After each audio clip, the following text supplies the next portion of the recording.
I-check natin yung pipitasin natin bukas. Schedule na ng pitas ni Calix 2 bukas. Medyo malalaki ng iba. Karamihan ay nasa ilalim yung bunga. Check na natin sa ilalim, doon nakasayad eh. Ayan yung bungang pipitasin, yung malalaki lang naman ang pipitasin natin, oh. Karamihan ay nasa ibaba. Ay nako. Karamihan ay nasa ibaba. Nakasayad pa iba, oh.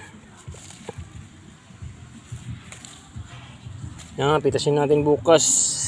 Chinek natin kung okay ba o madami pa bang bungang mapipitas ni Calix 2.